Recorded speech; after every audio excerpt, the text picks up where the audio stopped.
This is the feedback for Sam Jackson for part 1 of the animation simulation module. Okay, Sam, what we're going to do is we're going to have a quick look at the zombie range of motion first, which we have here, all prepared. First of all, you could do with probably a light or two on there because I can barely see what's going on. Just about got my screen resolution turned up to max. So the quality of the render seems really low. Low res render or processed a strange compression codec or something, I don't know. I mean, it looks reasonable, but I think there's a loss of mass there of the calf suddenly. I think I'd expect a little bit more of a bump there to be formed. This bit looks okay, not too bad. A little bit of pulling of the shirt there, but that's okay.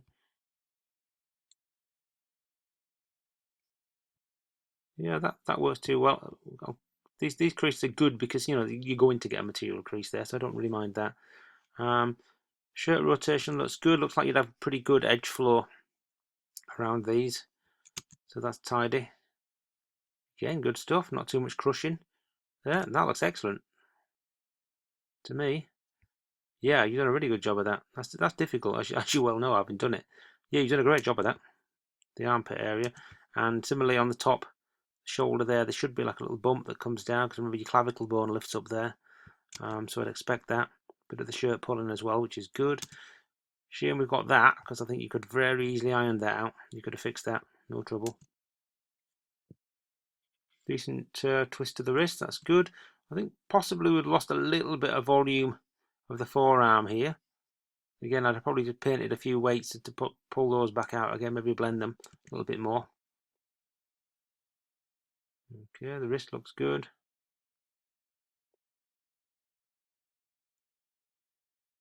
It'd probably been useful just to get the camera up closer on these fingers. Yep, they look good. It takes some doing the fingers, so you've done a good job of those, like that. Let's see what it looks like when we get the finger curls. Yeah, I think we're starting to lose just a little bit of volume across some sections of the fingers, but generally it's pretty good there. Yeah, a little bit of mass has been lost there across the necks and the front to back, so the depth of the neck seems to be flattened down slightly, so that's something to look at, and that's clearly not great. So again, just consider having a little bit of this shirt weighted to maybe some of the neck bones or something. It'll just kind of pull the shirt with it rather than have an intersection of the neck through the shirt. Okay, for the most part, that's very successful. Done a good job there. Particularly the more difficult bits, like the armpits. Those work pretty well. Let's just try try this one out.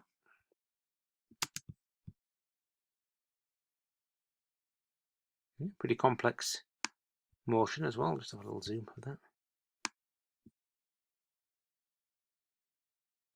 These are good complex tests actually. To use motion capture data on it really is a good solid test of the rigging and the skinning that you've done. I think it bears up pretty well to it.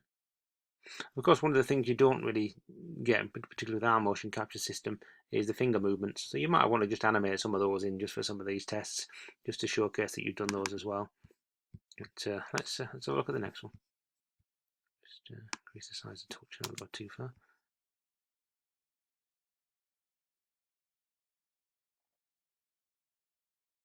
Yeah, again, pretty successful. I don't notice many problems. The usual problem areas you're going to get when you get motion capture on these is going to be around the knees, the elbows, and the shoulders, because those need to be super flexible for motion capture. Yeah, pretty successful those. Nice work, Sam. Good work on those. Right, let's move on. So let's have a look at this dinosaur.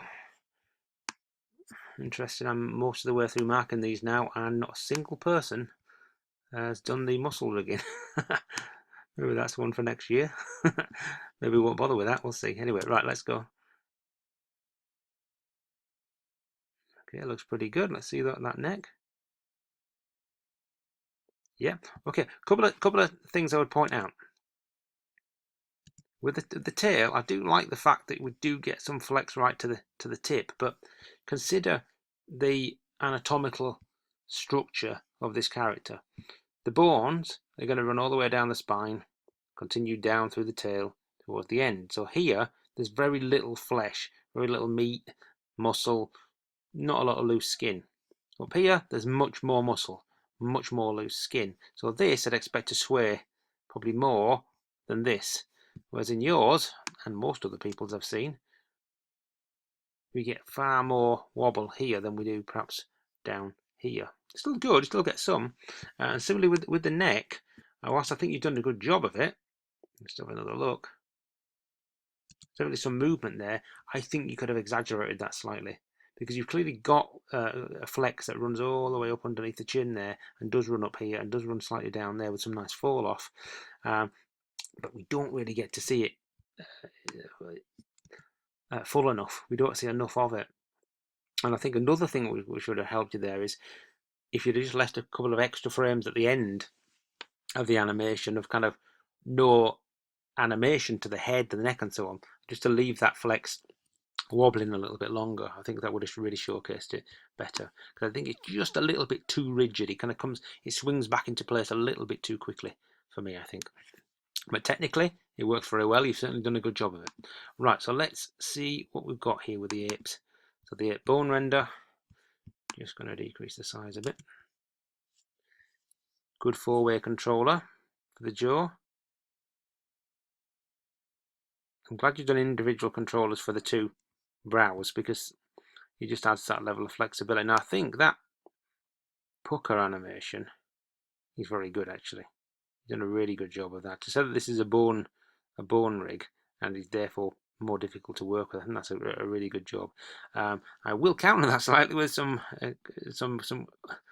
slightly negative critique, let's say. That's when you've got your jaw opening and closing and going left and right, you should not have this bit moving about. A little bit of the neck maybe, but not down towards the chest. You have, when we see that jaw moving, a little bit too much of this. So painting that stuff out, that should not be getting controlled by the jawbone. But that said, that's a very good setup. Very, very good setup and good control system that you've got working there. Okay, let's have a look at the morph renders. Let's just reposition this slightly, we'll start again.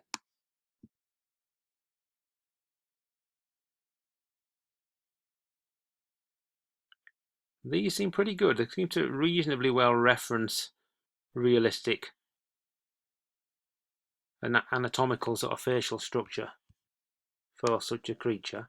However, I just wonder if some just a little bit excessive. Like I think that mouth open it just seems, rather than rotated, it seems a bit stretched. It seems like the jawbone's got longer rather than rotated around. I'm sure it has rotated as well. So again, keep things within the realms of possibility. It's good. Laugh. Happy. Not sure about that one.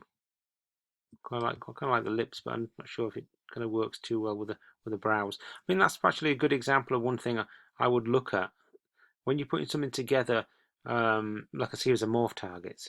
I think it's always worth trying to separate some of the elements. So whilst you can go down the route of just saying that one slider is just shout and one is just anger, you could have had sort of, angry mouth, and a separate one which is nostril flare, and a separate one which is eyebrow controls for left and for right.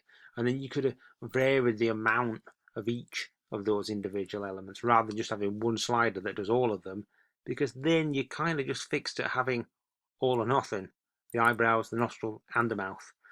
So a little bit more flexibility can be gained from having them separate. But that said, technically, they're all functions. You've got good sliders. The only critique I would offer, perhaps, is that with your sliders, they all seem to go from center to the top or bottom. I'm guessing they all go upwards. Yep. I might question why does your slider not go from the bottom to the top. Again, it would offer you more scope for kind of smaller incremental amounts. Or you could have something which is, I don't know, shout is up and angry is down. That's a possible, but again, you lose some of the flexibility of your setup there. Okay, so let's move on to your research portfolio. Here we go. Okay, so I've had a good look through this already, so don't be thinking it's the first look I've had. It's not. I'm really pleased with this. I think you've gone into a lot of detail. I'm pleased that you've not just gone down the route of just chucking a load of images on there. You've annotated it, said what you've done, what you've learned, what you learned about it, and I just caught my eye again. That does make me chuckle because it kind of is a gift. And you used it well. I think it's evident that you've used it well. But you have not rested on it. You've done a little bit of tidying up as well, which is good. So let's just move past these because it's all very good stuff. I'm pleased you've got these elements in here, but the problem with that is it can look like a bit of an afterthought if you don't integrate it into some of the stuff that you were doing. So just be careful of not just dumping some images down, because with that it can just be seen as, oh, I need some pictures of somebody else's ideas. They'll do. Try and make it at least appear that you've used it and you've integrated it in. Okay. Right. The dinosaur soft body stuff, again, it's good work. It showcases that you've got 2 separate flex modifiers in there, which is good. Possibly even 3 looking at that selection. But again, this is good evidence you've done this. But one thing I would say is it's very much a case of what you did. It's not really a research chunk of portfolio, this. I would suggest that you do look at creatures that have got soft body dynamic elements to them, loose skins and what have you, because that will inform your approach. How much flexibility should it have? How jiggly should it be? How rigid should it become? So similar with these, I think you've done a great job. That's the sort of mouth shape I'm after. That's what I'm going to aim towards, and it is evident in your morph target. It's very clear that you have used visual reference because they're approaching realism, approaching realistic sort of face shapes. Okay, so yeah, again, another good element of your work, the research blog. Some people have done some great other work, but the research is just like non-existent. Yours, I think, is across the board very good. So well done. I think you've done a lot of work this first half of this module, and I think for the most part it's paid off. Probably a few little bits of tidying up here and there would have been good, but that said, you've attended pretty much everything. You've engaged with the classes, and I think it's paid off in the end. So well done, well done.